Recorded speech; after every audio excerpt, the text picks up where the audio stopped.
Where was your father born? My father was born in Decatur, Illinois. And what was his name? Ernest G. Bauman. And your mother? Was Cora D. Erlenbush, and she was born in Mount Plaska, Illinois. What type of work did your father do? He was an accountant for the Standard Oil Company in Decatur. How long did he attend school? Well, that I don't know because I wasn't born yet. Do you have any idea about your mother? She finished high school. What's the origin of your last name? Do you know what country your ancestors came from? Yes, they came from Germany. And my grandfather Erlenbush and grandmother Erlenbush came from Germany, and my grandfather Bauman came from Germany, and my grandmother Bauman was Pennsylvania Dutch. I know that you told me before that one of your grandfathers is rather well known for something he did in the area. Can you tell us about it? That was my grandfather Bauman. Both of my grandfathers were contractors, but my grandfather Bauman specialized in buildings, and he built the transfer house in Decatur, Illinois, which at one time stood on Lincoln Square and is now in Central Park. And he also built the old Stephen Decatur High School, and he built a good many of the homes out in Milligan Place. And so I'm rather proud of that fact. Do you know when they moved the transfer house? Well, I should know. It was, I believe, in the 60s. And they moved it from the square down to Central Park, and it stood the journey remarkably well. I was surprised they could move a brick building such as that, but it worked out real well. Did your mother ever work outside the home? Yes, she did. She worked at the Mueller Company during World War I, making shell casings. And she also worked in the lunchroom at the Decatur High School for a number of years after that. How many were in your family? Well, there was my mother and I, and my father. My father passed away when I was 18 months old. So, and then my mother's two of my mother's brothers lived with us, and then after my grandmother Erlenbush died, then my grandfather moved in with us. Your mother never remarried? She did not remarry until 1933, when she married Ab Callison, who's a farmer at DeWitt, Illinois. And I was out of high school then and on my own by that time. Where did you live when you were growing up? In Decatur. Did you live in the same house most of the time? No, we lived on North Water Street, and then we moved to West Main, out on West Main Street, and then we lived on West Harrison Street in the house. Well, let's see, how do I want to say it? In the house where my father and mother lived after they were married, which was owned by my grandfather Bauman, and he did the thing a lot of people do today. He sold his building lots to his sons and daughters, and then proceeded to help build houses on them. Where did you go to school? From grade school on up, well, from E.A. Gassman School, all of these in Decatur, E.A. Gassman and Central Junior High School, which was on Broadway and North Street, and then to Decatur High School. What was your grade school like? Were there very many classes? Did you? Yes, Gassman had grades 1 through 8, and this lasted until, oh, wait a minute, it was 1 through 7. And we had around 30 to 35 children in a class. And at that time there was grades A and B. 1A, that was your very first semester in grade school, and 1B was the second semester. Then you were promoted to 2A and 2B and so forth. Then after the 6th grade, now I've got it straight, then you went to junior high school. So we had our 7th, 8th, and 9th grades in junior high, and 10, 11, 12 in high school. How many students were there in your high school graduating class? Do you have an idea of a rough number? Yes, somewhere around 400 to 500. It was large enough that each student was allowed 2 tickets for their parents or whoever wished to attend the graduation exercises. And that filled the Lincoln Theater. Mm-hmm. What year did you graduate? 1930. Going back to your grade school, what was a typical day like? What time did you recall what time you went to school? And did you come home for lunch? As I recall, we had to be at school at, I don't know, it was either 8:30 or 8:45. Yes, I came home from lunch because I only lived 3 or 4 blocks from school. And there were no cafeterias, no meals at school at all. And I don't recall what time school began in the afternoon, but I think 1 o'clock. And then we were in school until 3 or 3:15. Of course, we had 2 recesses, one in the morning and one in the afternoon. And then in junior high school, well, then I think we went to school at the same time, except I believe we only had 50 minutes, which was 1 school hour for lunch. And then we got out at around 3:15 to 3:30. And high school was the same thing, as I recall, it was 8:45. And the first class was at 9 o'clock. We had a 15-minute homeroom session. And my homeroom, incidentally, was room 322. I had over 200 in our homeroom. And then we had our 50-minute school hours. We had 1 50-minute period for lunch. The high school had a cafeteria, and it also had what you would call a fast food room where you could go in and buy hamburgers, hot dogs, and potato chips, and candy bars, cookies. And a good many ate there, and then of course a lot of the kids ate at a hamburger place run by Art Wilcox, just a half block from the high school.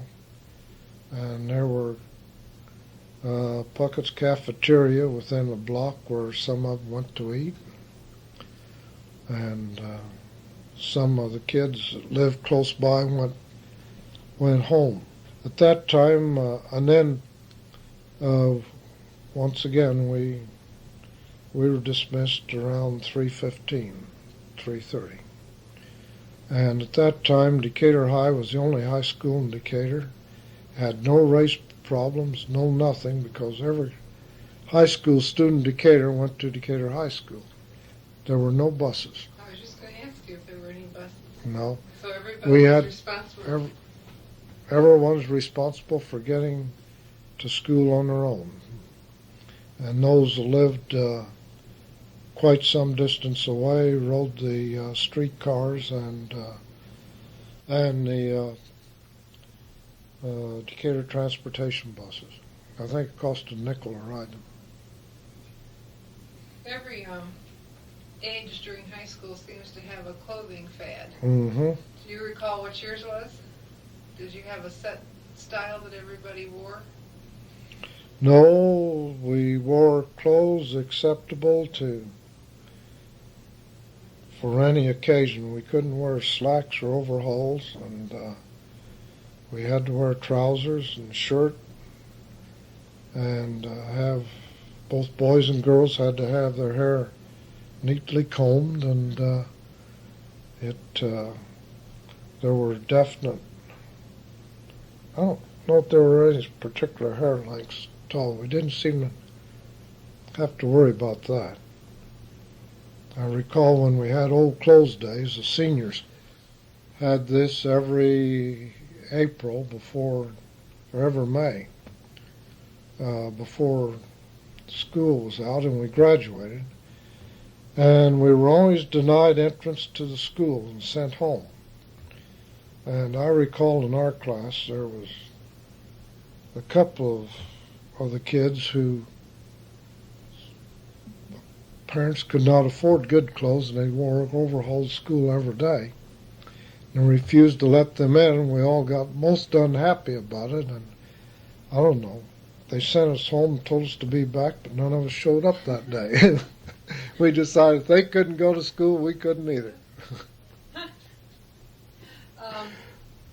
To backtrack just a little, do you remember any impressions from World War I? You were quite young at that point. Sure do.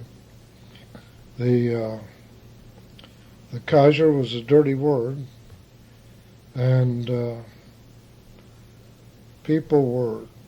German people had it rough. A lot of them were ostracized by society, and anyone who was a known German, or at least, I'll put it this way, who had the ability to speak any German language, was rather frowned upon and in some cases looked upon as maybe a spy.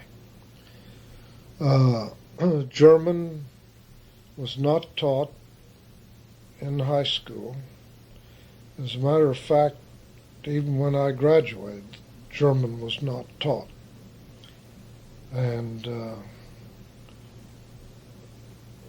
there were a lot of German people in Decatur. And it may have helped ease things a little bit, because through their church affiliations, and basically the Lutheran Church, they pretty much entertained themselves and didn't have to really worry about outside entertainment.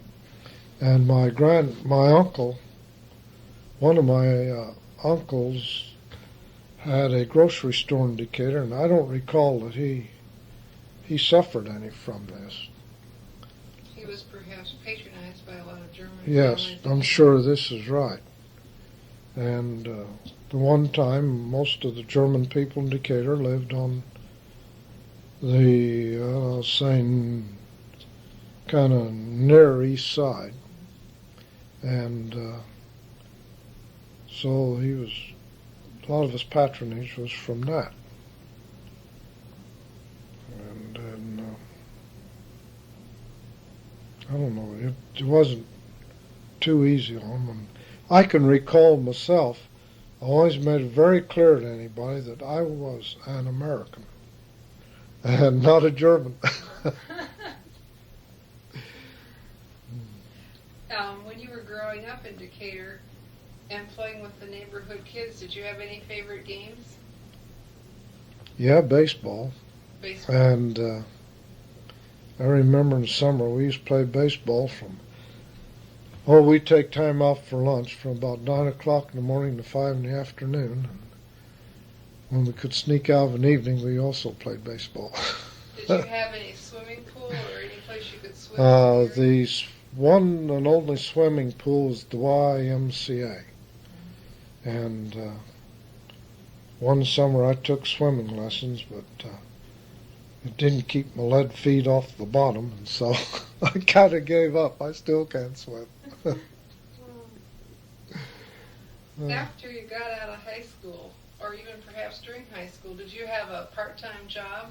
Yes, I worked at in the mailing. Well, I carried newspapers, the Decatur Review, and the last 2 years I worked in the mailing room, where all the papers were sent out to the surrounding towns, and we wrapped papers and wrapped some bundles, and then the large bundles, which were tied for communities like Monticello, where possibly as many as 200-300 papers were sent. They were wrapped in bundles of approximately 100 papers each.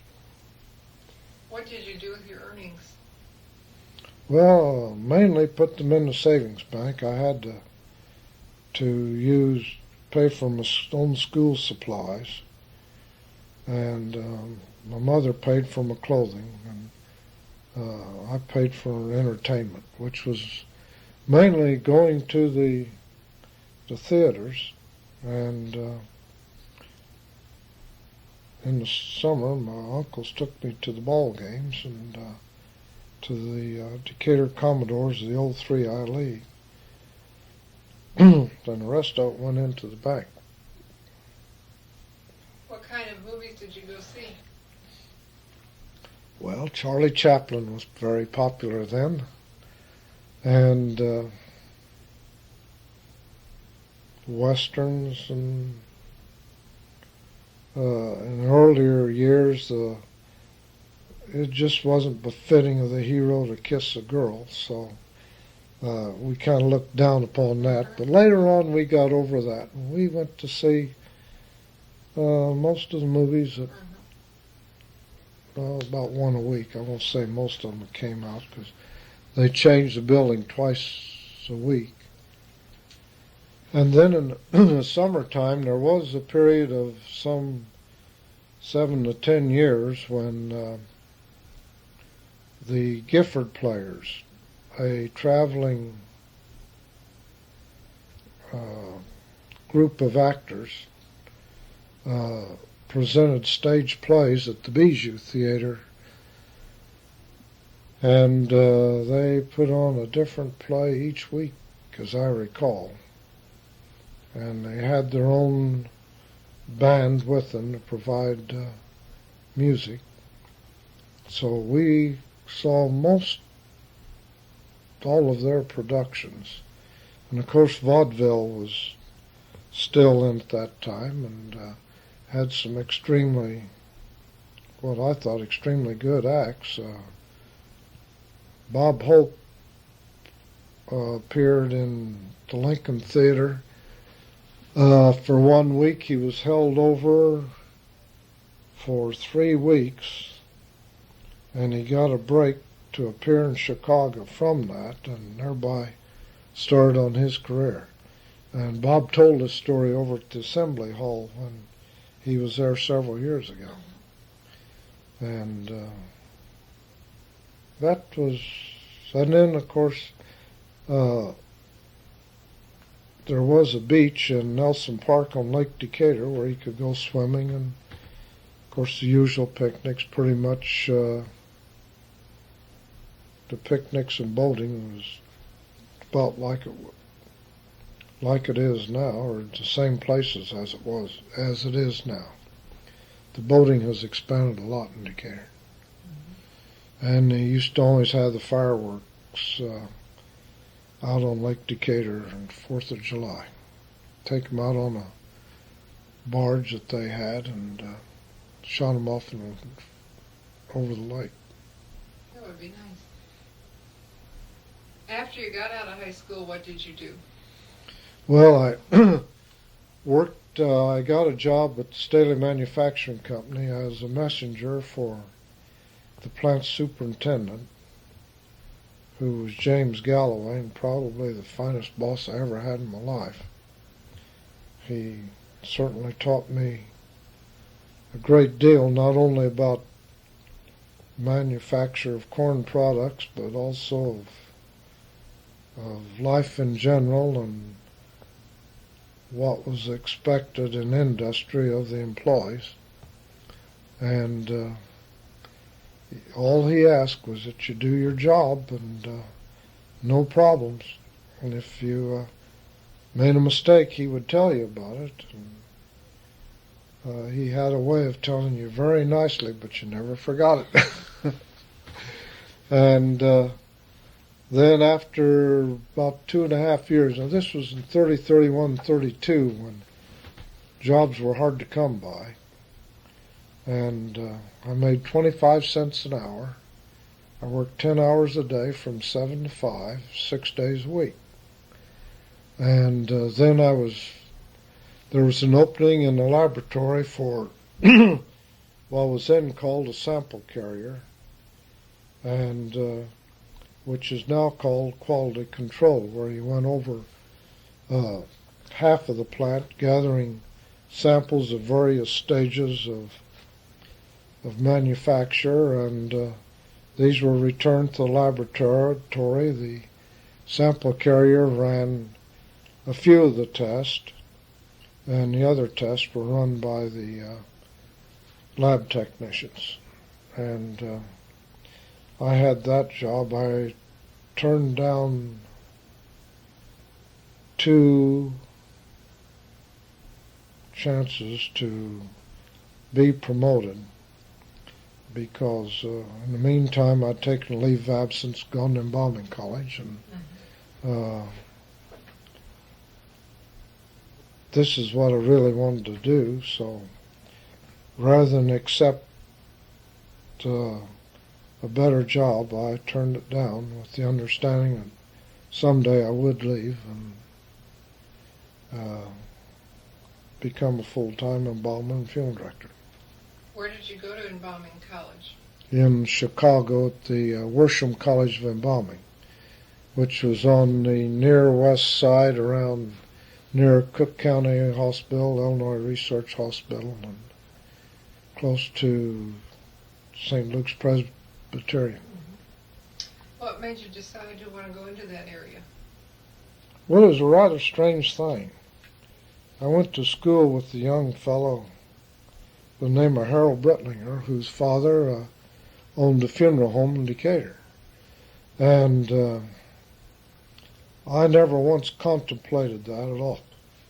As a matter of fact, after my father passed away, his boss at Standard Oil told my mother that when I graduated from high school, I could be assured of a job at Standard Oil in the accounting department. But this man passed away a year or two before I graduated from high school, so I had to start rethinking a few things. And one night, Harold and I were coming home from DeMolay meeting at the Masonic Temple, and we came to the intersection where he went one way and I went the other. We sitting on the curb talking, and he asked me if I'd ever thought of becoming an embalmer, to which I naturally replied no. And so he gave me some encouragement and kind of urged me to maybe come down to the funeral home and kind of hang around and see what it was like, and maybe help out a little and see what I thought about it. And, well, talked to my mother about it, and well, having anything to lose, I'd like for you to be a minister or a doctor, but go see what you think. And so that is what happened. I started, in those days you could serve your apprenticeship before you went to school. And so I served a total of 5 years apprenticeship at the same time that I was working at Staley's. And I'd worked my 8 hours at Staley's, and then when they had a call, at the times I was off, they'd call me.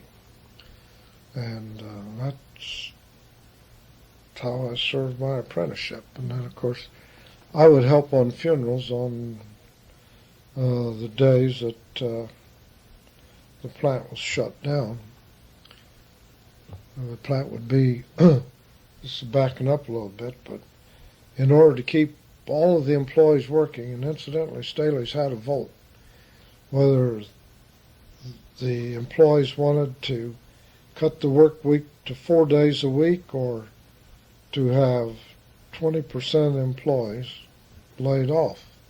We all voted to take the 4-day work week. And this was during the Depression. yes, sure was. If anybody thinks this is bad, we had like 25% unemployment. And so the plant, due to the nature of it, it wasn't profitable to run 4 days and shut down.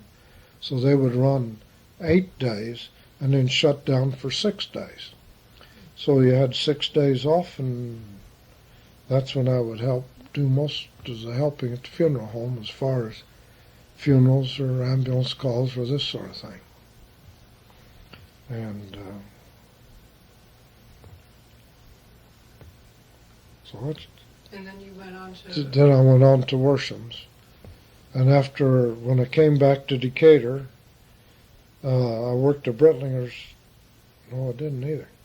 I worked at Renner Funeral Home in Urbana for a year and a half. Then I wanted to try the big city, so I moved, got a job in Chicago and lived there for a year. And was extremely happy to get back to Central Illinois and Decatur when the opportunity opened. Spent 5 years with Brettlinger's in Decatur. Then I had the opportunity of going to Havana, Illinois to pretty much manage a funeral home there for 3 years. And then came to Monticello in 1946. To go back, what are your recollections of the Depression?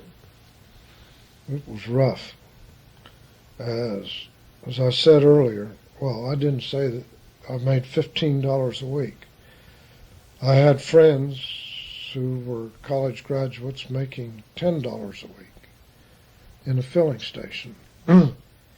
I was one of the very, very fortunate in getting a job at Staley's. And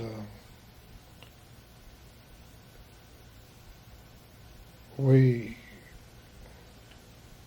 you always hear about the cheap prices, but it's a fact that you could buy steak for 15 to 20 cents a pound. A loaf of bread, as I recall, was 3 or 4 cents a loaf. As far as the farmers were concerned, they didn't have it so good either. Corn got down to 10 cents a bushel. And when Roosevelt closed the banks in 1933, it threw everybody into a panic. The banks in Decatur were closed, as I recall, for 4 or 5 days. And Staley payday came during the time the banks were closed. Gus Staley, as he was called, A.E. Staley Jr., sent a notice around to all the departments that if anyone had to have money, that they had sufficient funds on hand to pay us pay a number of us in cash. I can't remember that he said the actual number of dollars he had. But afterwards I found that they had over $400,000 in the safe at Staley's. So they were well prepared to take care of things. And Staley's had to invest several $100,000 in the Citizen National Bank to keep it from closing permanently. And the merchants indicator, most of them were very good. We could say, we've got our paycheck, we have no cash. And they would charge it for 30 days or until the banks reopen. Did you lose any money in the bank? No, we had our money in the Milligan Bank, what little we had. And there was a savings and loan closed in Decatur, and a lot of people lost quite a lot of money there. There was no deposit insurance as today. You took your chances, and whatever monies the bank had on hand, they could pay out. And of course, they would not let a bank reopen for, I guess, basically the same reasons as today. They just didn't have. You met your wife, Mm-hmm. how did you first meet? Well, this happened when we were in, when I was working at Brettlinger's. The Milligan student who was staying at Brettlinger's for his room was going with Margaret's sorority sister, and so between the sorority sister working on Margaret and he working on me, why, we agreed to go on a blind date. And They're never supposed to work. no, they aren't. Neither one of us was thrilled about the situation, but anywho, we found we had a lot in common. She was a member of Job's Daughters, and of course that, and me, Dee Malay, and this had gave us something in common to talk about, and I don't know, that things just took off from there. And here we are. So your first date was a blind date. Right. Where did you go on your first date? Do you recall? I don't know. I suppose the usual thing was go to a movie and then go out to either Texaco Towers, which is out where the Northgate Mall is now, or else to the Texaco Lighthouse, which is where Lakeshore Drive and 51 meet, just south of the dam of Decatur. And there we had hamburgers and Cokes and sit around and talk for a while. And we took the girls home and then went back to the funeral home. How long does your courtship continue? Oh boy, how long? Well, I think maybe that was her last year in Milligan, so it continued for 3 years. And you were married in what year then? in 1941, May the 10th. And I was making $17 a week when we got married. What was your wedding like? Well, we were married in the Westminster Presbyterian Church in Decatur with, I guess you'd say, a formal wedding. And then the reception was in Westervelt's, Margaret's folks' home on South Fairview in Decatur. And I don't know, all of our families were there, plus a large number of friends. Where was your first home then, as a couple? As a couple, was on Lake Decatur at Homewood Fishing Club, and her dad owned a cottage, and it was in a state of disrepair, so we fixed it up, repaired it, and did a few things that we would like to do, and we'd work on it every chance that we had, although my opportunities were rather limited. I had one day a week off and every other night off. And we spent most of our time working on the cottage, and we moved into it December 7th, 1941, Pearl Harbor Day. When did you find out about Pearl Harbor then, amongst your move there? Well, we were up early in the morning and moving furniture, not so much furniture, I guess, but moving her clothes and dishes and one thing and another out to the cottage and getting it arranged. And we had lunch at the cottage and then worked all afternoon. And I don't know, it was long about 4:30 or 5. We had to go to the little store at the just outside the fishing club to get some food for supper. They had the radio on. Everybody was quite excited and talking about something, and we asked what this was all about, and they told us then that the Japanese had bombed Pearl Harbor and we'd declared war on the Japanese.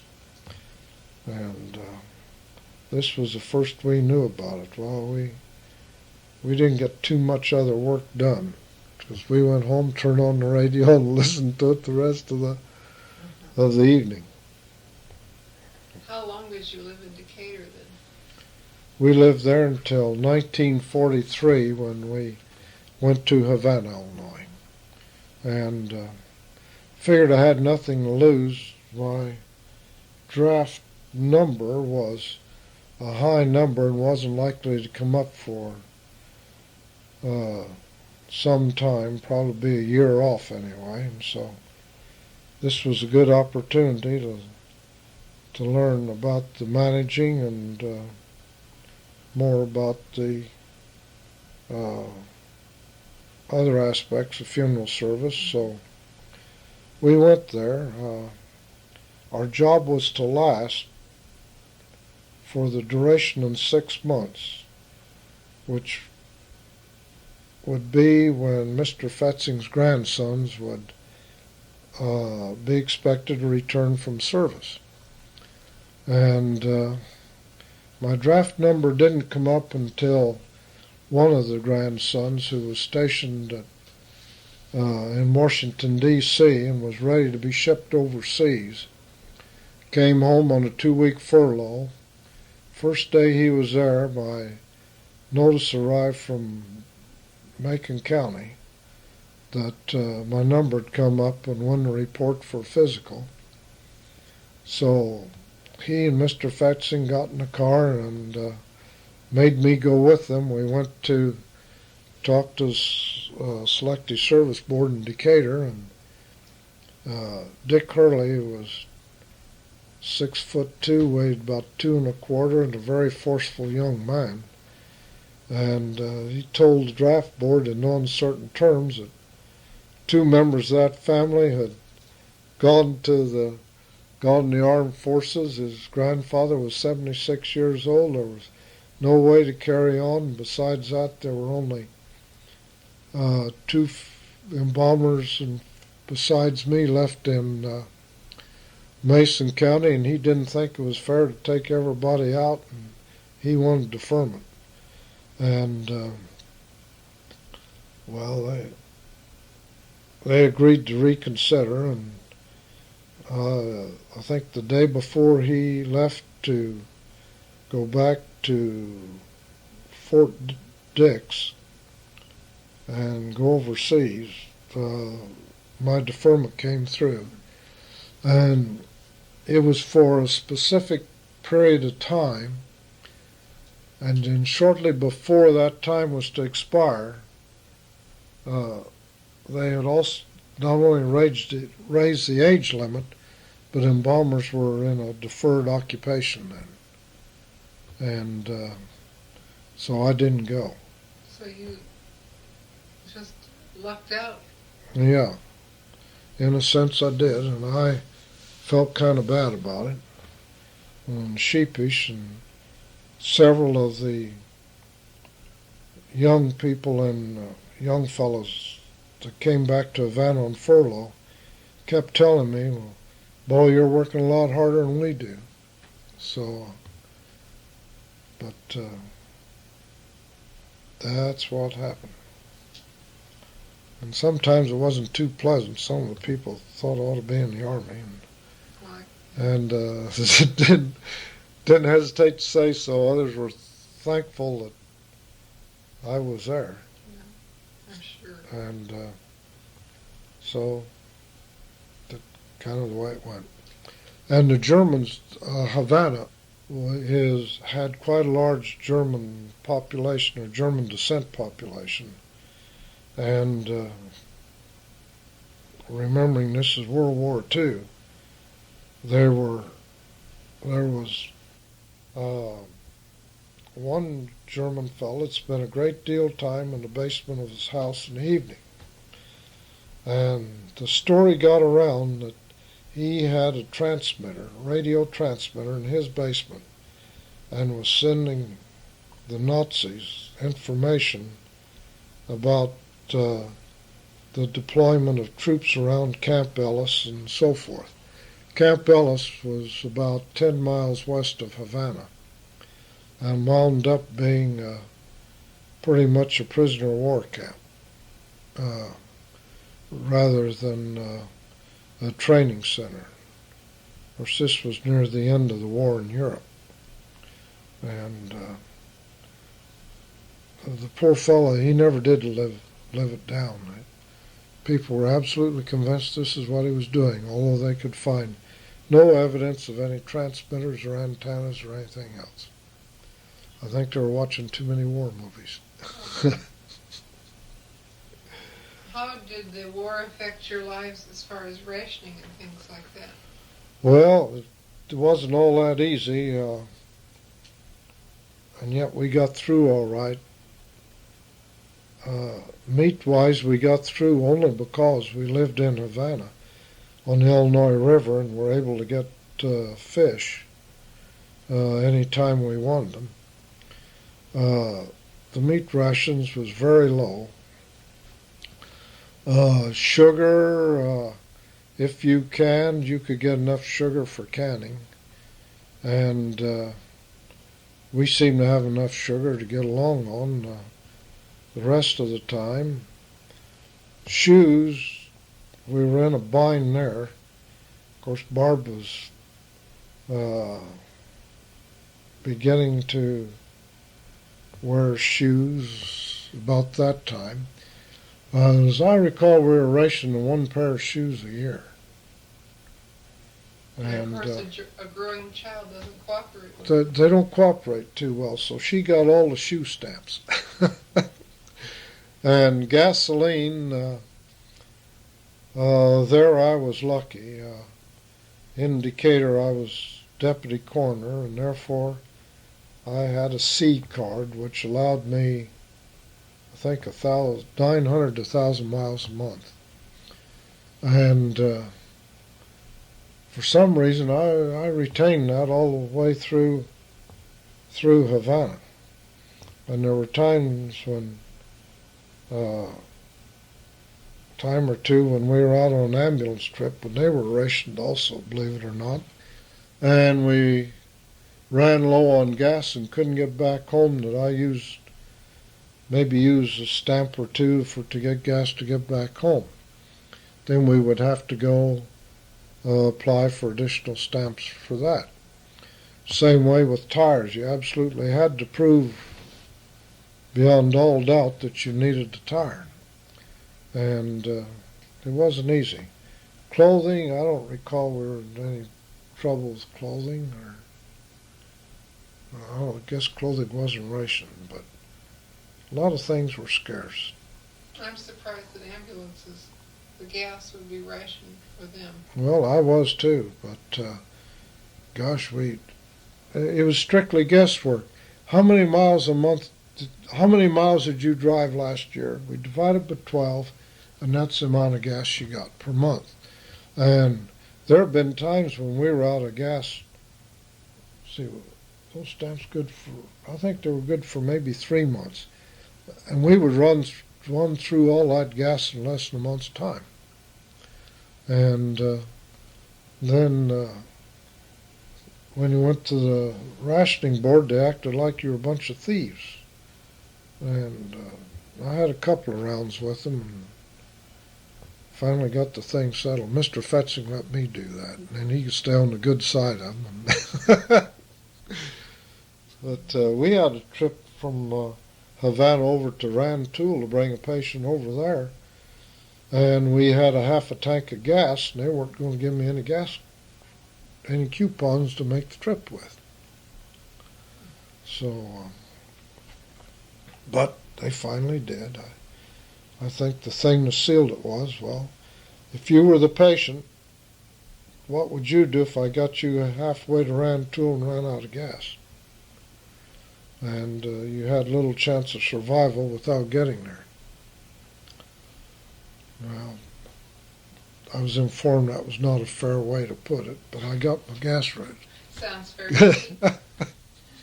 How did you happen to come to Monticello? Didn't you come to Monticello after? Yes. Yeah, we did. One of the salesmen that called on us knew that Mr. Faith wanted to sell the funeral home and told me something about it. Asked me if I was interested, and we said yes. And he talked to Mr. Faith and arranged for an appointment, and we came over, and after some little discussion and negotiation, we got together and purchased a funeral home as of May 1st, 1946.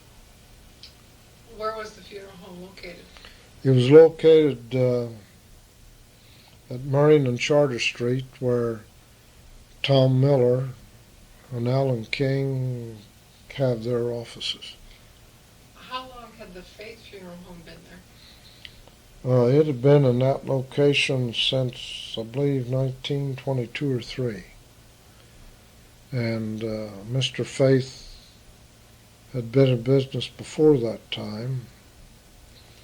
And his funeral home was on the square.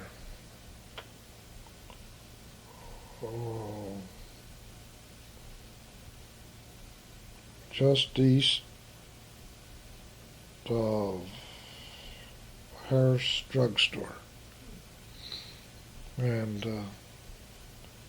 then from there he moved in to the building on Charter Street. When you came here, were there any other funeral homes? Yes, there's the Mackey Funeral Home, and located where it is now.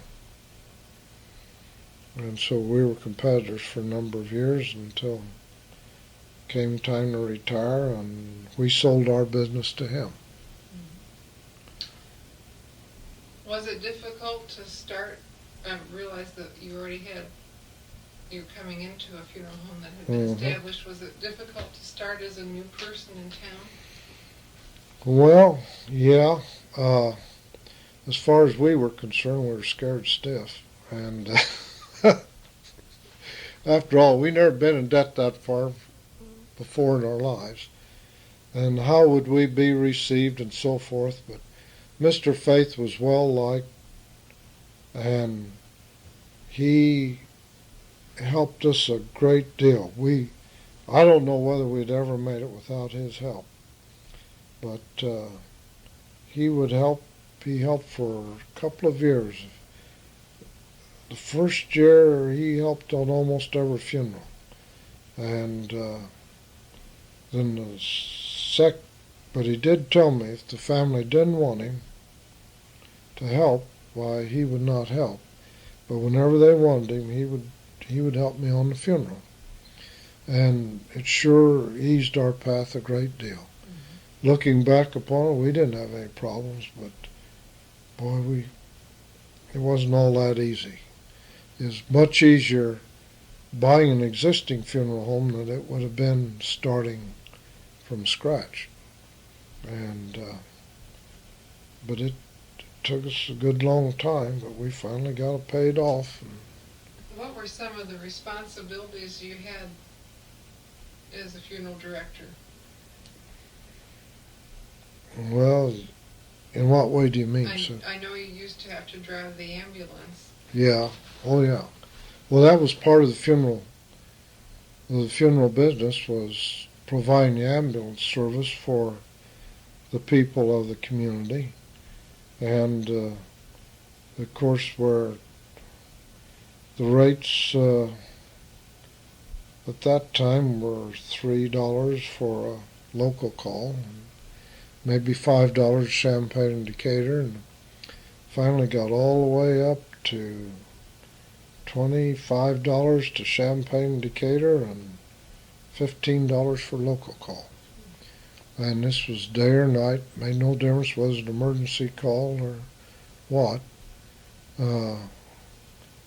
The other responsibilities were the things that the funeral director does, prepare the body, the embalming of it, and dressing, and whatever cosmetic work was necessary, or rebuilding of the features in case of an accident, or debilitating illness, and the securing of all the various permits for a veteran that could run as high as 10 different forms to fill out, many of them in triplicate, and making arrangements for the grave opening at the cemetery, and if not, then making arrangements to buy a lot out the cemetery, and furnishing the funeral home, seeing that the people were greeted if the family wasn't there at the time of visitation.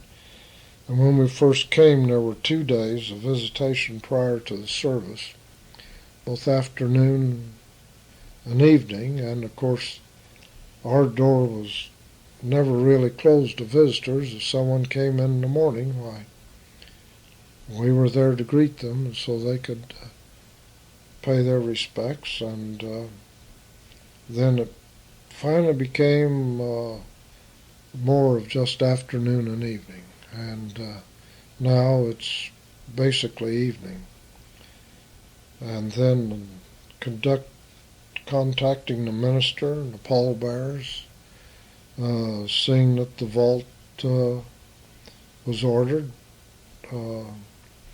At that time we also ordered some flowers. Most of them the people called McInnes's to order, and there's McInnes Flower Shop, and then making sure there was a truck which McInnes has generously supplied to take the flowers to the cemetery or to move them to the church. We had more church services in those days, so we would have to make sure there was enough seating in the church. If not, I hate to tell you how many thousand chairs we've hauled to the Presbyterian, the Methodist churches, and some of the other churches in town for extra seating in case of large services.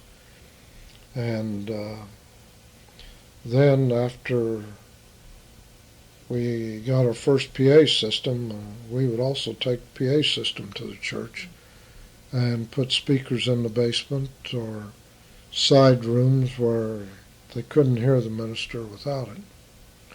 Then after the service was all over, and then we would go back and clean up the funeral home and put the chairs away there and go, or in case of church service, we go back to church, pick up all the chairs and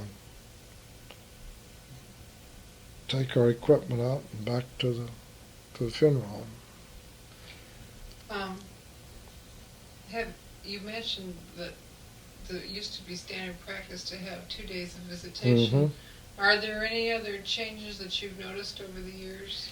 Yeah, there's a great many, some of which I don't know that's all that beneficial to the family. Some families prefer no visitation, and I think the majority of them be better off to have visitation and let them know, let their friends share their love for them, and to bring them comfort. Sure, you have, I know all the arguments against it, and you say, oh, we got to tell the story, but if you don't tell it then, you're going to tell it later on, a month, 2 months, 3 months later, when you finally see these friends, and they want to know all about it anyway. And when there's a burial out of town, no longer do you go in a procession. Everybody makes their way to the cemetery on their own, which I think is advantageous from the procession that left here and drove all together maybe 100 to 150 miles. And I think it's much better the way that is. The embalming has improved. The chemicals used in embalming are somewhat different than they were when I first started in the 30s. I think the ministers are having shorter funeral sermons, which I think is good. And all in all, I think there have been a lot of improvements made. Was it a very common occurrence to have people have the body prepared and then have the visitation in their home? Oh, yeah. This is a thing that I think that was all over with by the time we retired. But there'd be some people, in fact, a lot of people would like to have visitation in the home. So after the body was prepared, the family came down and would see that the body was as they would like to see it. Then we would take the body home, and at first there would always be a wreath placed on the door or beside the door to indicate there was a death and the body was there. Then I would always go out the evening of visitation and be there to kind of help greet some of the people coming in, and also if the family had any questions, and to make car lists. And that's something else we did. We would call the people to ask for the use of their automobiles, as well as could they be a pallbearer or flower girl at that time. And then the day of the service, the body would be taken to the church just before the service. When the family arrived and was seated, the service began. Then that changed somewhat to we would get the body to the church an hour before the service. And then the family would come to the church just in time for the service, which seemed to be much easier on the families.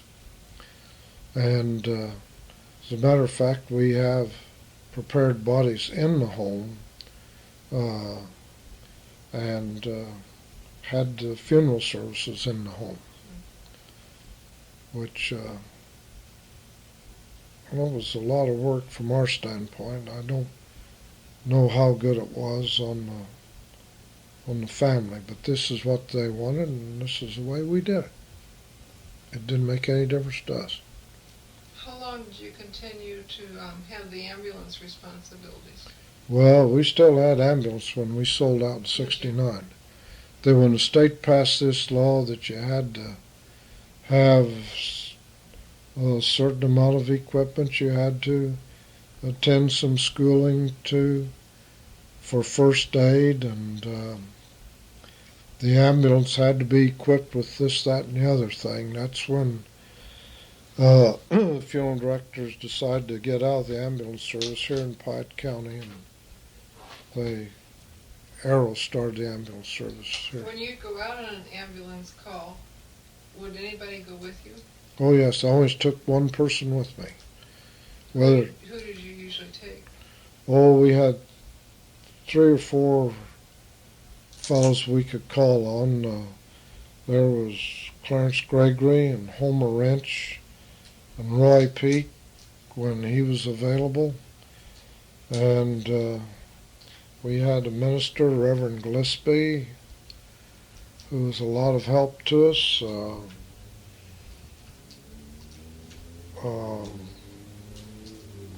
Glenn Fisher helped me some. Now I'm getting into the position where I'm going to forget somebody, so I better quit right now. I imagine you've had a few strange requests Oh over yeah. the years. Can you share any with us?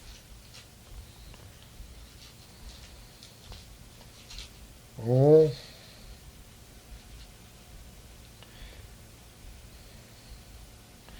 Actually, I can only think of one. And there was, really, I didn't get into the strange requests so much because we took the attitude that it wasn't our funeral, it was the family's. Mm-hmm. And whatever they wanted was all right. Maybe we'd never done it before, but that didn't mean it was all wrong. Mm-hmm. Sometimes we learned something. But the one that probably threw me as much as any was one request for palms to be placed around the casket for visitation and the funeral service. Now this was a thing that was used in Chicago all the time, but never downstate. And where would I go to get the palms? Well, we came up with some. And I forget where we got it. But offhand, I can't think of anything really out in left field, you might say. Was it typical for you to be called out a couple nights a week with ambulance calls? Yes, on an average, I suppose between ambulance and death calls, it'd be maybe twice a week, but there could be weeks there was no calls. Mm-hmm. And I know there was one string of 6 weeks. If the people requested to go to Champaign or Decatur, we took them if we did not ascertain their injuries were such that they might not make it.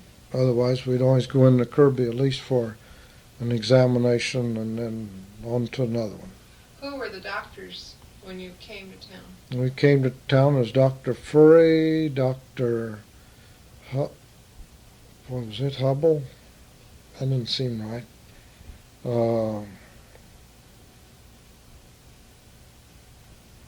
Let's see. I know I'm missing someone. I swear we had 3. Of course, Dr. Severs was in Whiteheath, and I guess there's a doctor at Bauman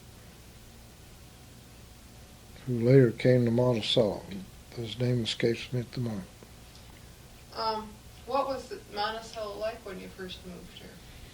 Well, it was a community of some 2,500. The square has changed its appearance, but the basic buildings are still there. There were a number of changes in the businesses. About the time that we came here, the First State Bank had opened its doors a few months before we arrived.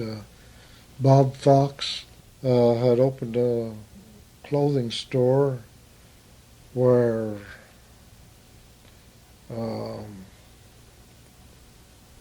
the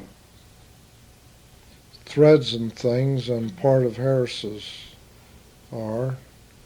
Owen Montgomery had opened a Western Auto Store on the west side of the square where True Value is, and the Ball Brothers had opened their Shell station a few months before, and Doc Severs had resumed his law practice.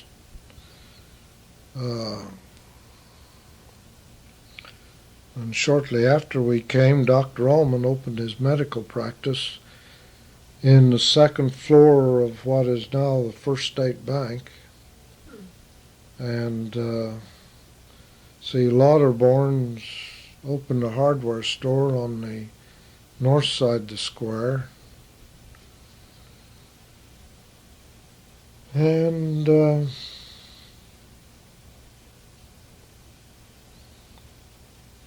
right offhand, that's all I can think of at the moment. What organizations and what church have you belonged to in Monticello? Well, Presbyterian Church and the organizations, Chamber of Commerce, the Rotary Club, the Masonic Lodge, and the Commandery, Decatur or Havana Commandery, and belonged to the Monticello chapter. These were all Masonic organizations, and the Consistory and the Shrine, and belonged to Order Eastern Star, and the Rotary Club, and the old Monticello Community Club, which is long since extinct, and they're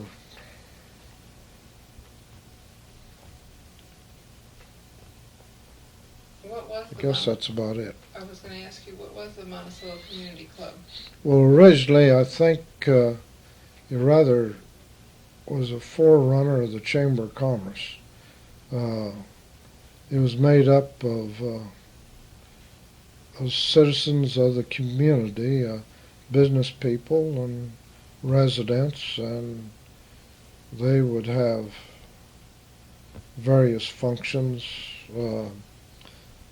such as the farmers' merchants banquets, which were usually held right after harvest, and the merchants gave a dinner, a banquet, and entertainment for the farmers, and they were held in the high school auditorium, and there would be from 500-600 people there, and they did. Well, they put on I think they put on the community chess drive, and took an interest in things that affected Monticello, whatever they may be. It's like the early.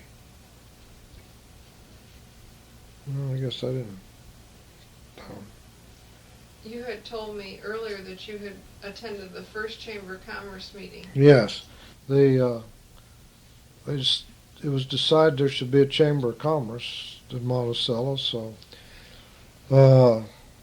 we worked on it, got members, and I was privileged to be on the first board of directors of the Chamber of Commerce, and we held our meetings in the old community club or community building where Eisner's Grocery now stands. And that I can't name all the members of the board of directors, so I won't try. But anyway, we got things started. We've had a Chamber of Commerce ever since. About what year was it? I don't know. It seems to me probably around 1948, 49, something like that. And you had told me earlier that you tried to take a picture. Oh, yes. We were going to have our pictures taken as a force board, and I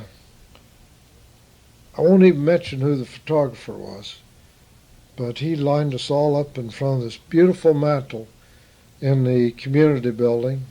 It had a full-width mirror over the mantel, and took our pictures. And when the picture was developed, it was an absolute blank because the light reflected right back in the lens of the camera. Took care of it all. So there's nothing to record your first meeting? Well, we took one later on, but not the first meeting, no.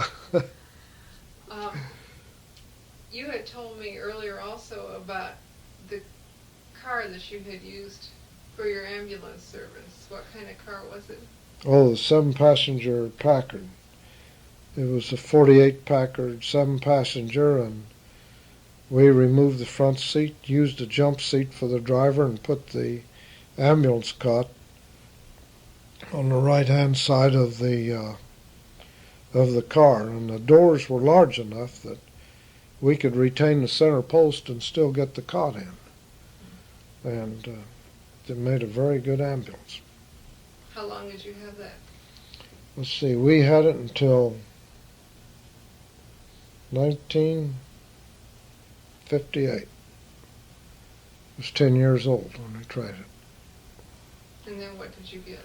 Then we got a Pontiac station wagon with air suspension. It was probably the easiest riding car that I've ever ridden in, particularly when you go 90 to 100 miles an hour. You just float on air. What was the longest trip you ever made in a professional capacity? Well, I think probably to Tulsa, Oklahoma. I believe that was it, Tulsa, Oklahoma. And there was a Monticello resident passed away, and we drove to Tulsa to get his body and bring it back here for the funeral services and burial. Mm-hmm. And it happened in the winter time, and we raced a snowstorm to Tulsa and returned and lost. It caught up with us, but it was a lot of fun.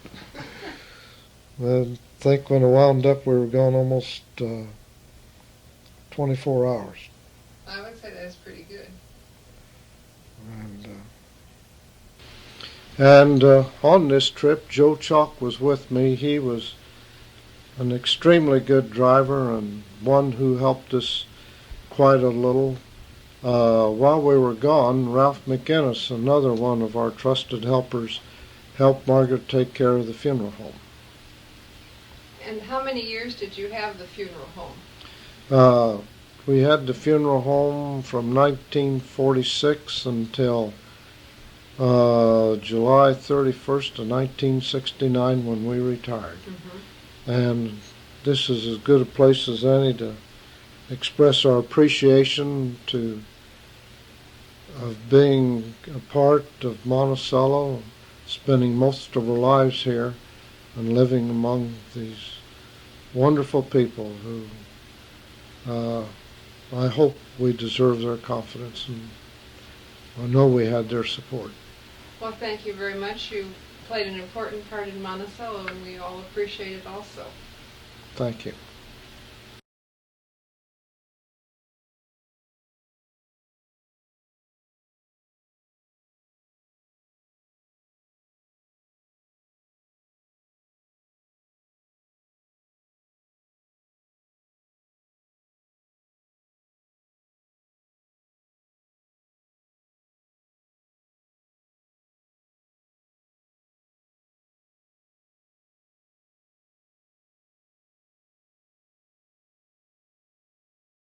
If the people requested to go to Champaign or Decatur, we took them if we did not ascertain their injuries were such that they might not make it. Otherwise, we'd always go into Kirby at least for an examination and then on to another one. Who were the doctors when you came to town? When we came to town as Dr. Furry, Dr. What was it, Hubble? That didn't seem right.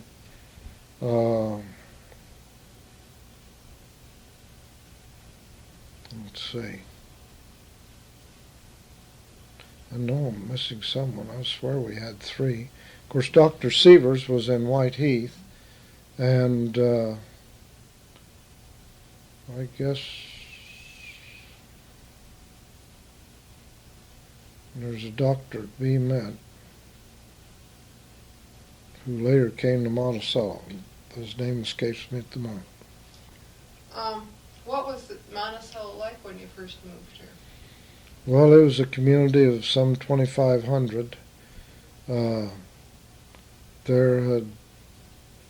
square has changed its appearance, but the basic buildings are still there. There were a number of changes in the businesses. About the time that we came here, the First State Bank had opened its doors a few months before we arrived. Bob Fox had opened a clothing store where the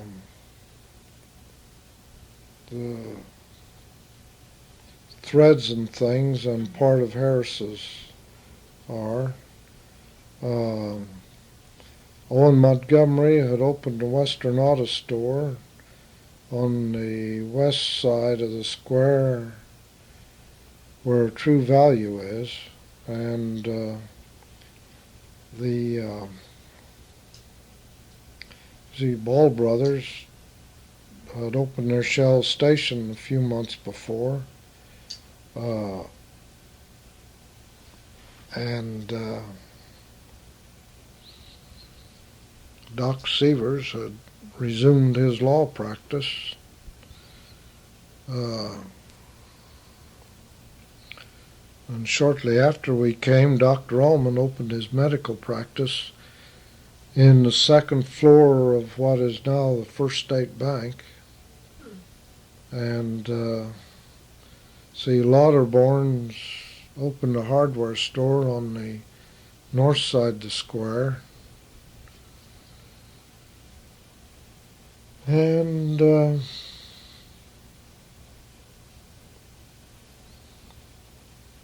right offhand, that's all I can think of at the moment. What organizations and what church have you belonged to in Monticello? Well, Presbyterian Church and the organizations, Chamber of Commerce, the Rotary Club, the Masonic Lodge, and the Commandery, Decatur or Havana Commandery, and belonged to the Monticello chapter. These are all Masonic organizations, and the Consistory and the Shrine, and belonged to Order Eastern Star, and a Rotary Club, and the old Monticello Community Club, which is long since extinct, and they're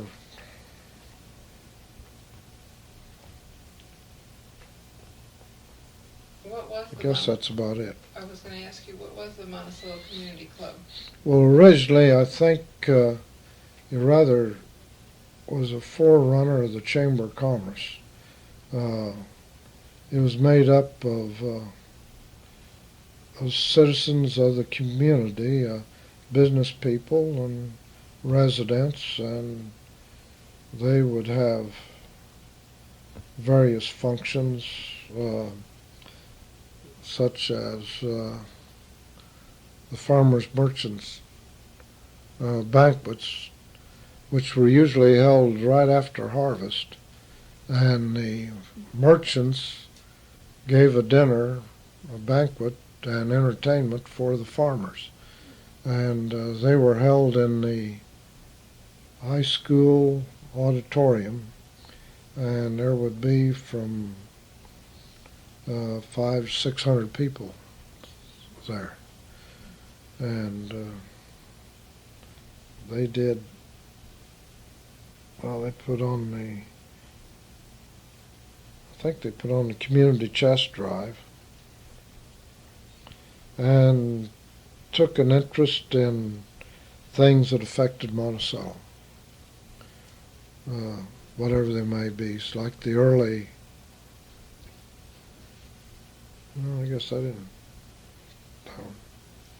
You had told me earlier that you had attended the first Chamber of Commerce meeting. Yes, it was decided there should be a Chamber of Commerce in Monticello, so we worked on it, got members, and I was privileged to be on the first board of directors of the Chamber of Commerce. And we held our meetings in the old community club, or community building, where Eisner's Grocery now stands. And that, I can't name all the members of the board of directors, so I won't try. But anyway, we got things started. We've had a Chamber of Commerce ever since. About what year was it? Well, I don't know. It seems to me probably around 1948, 49, something like that. And you had told me earlier that you tried to take a picture? Oh, yes. We were going to have our pictures taken as a first board. And I won't even mention who the photographer was, but he lined us all up in front of this beautiful mantel in the community building. It had a full-width mirror over the mantel, and took our pictures. And when the picture was developed, it was an absolute blank, because the light reflected right back in the lens of the camera. Took care of it all. So there's nothing to record your first meeting? Well, we took one later on, but not the first meeting, no. You had told me earlier also about the car that you had used for your ambulance service. What kind of car was it? Oh, the 7-passenger Packard. It was a 48 Packard 7-passenger, and we removed the front seat, used a jump seat for the driver, and put the ambulance cot on the right-hand side of the car. And the doors were large enough that we could retain the center post and still get the cot in. And it made a very good ambulance. How long did you have that? Let's see, we had it until 1958. It was 10 years old when we tried it. And then what did you get? Then we got a Pontiac station wagon with air suspension. It was probably the easiest riding car that I've ever ridden in, particularly when you go 90 to 100 miles an hour. It just float on air. What was the longest trip you ever made in a professional capacity? Well, I think probably to Tulsa, Oklahoma. I believe that was it, Tulsa, Oklahoma. And there was a Monticello resident passed away, and we drove to Tulsa to get his body and bring it back here for the funeral services and burial. Mm-hmm. And it happened in the winter time, and we raced a snowstorm to Tulsa and returned and lost. It caught up with us, but it was a lot of fun. I think when it wound up, we were gone almost 24 hours. I would say that's pretty good. And on this trip, Joe Chalk was with me. He was an extremely good driver and one who helped us quite a little. While we were gone, Ralph McInnes, another one of our trusted helpers, helped Margaret take care of the funeral home. And how many years did you have the funeral home? We had the funeral home from 1946 until July 31st of 1969 when we retired. Mm-hmm. And this is as good a place as any to express our appreciation of being a part of Monticello, spending most of our lives here, and living among these wonderful people who I hope we deserve their confidence, and I know we had their support. Well, thank you very much. You played an important part in Monticello, and we all appreciate it also. Thank you.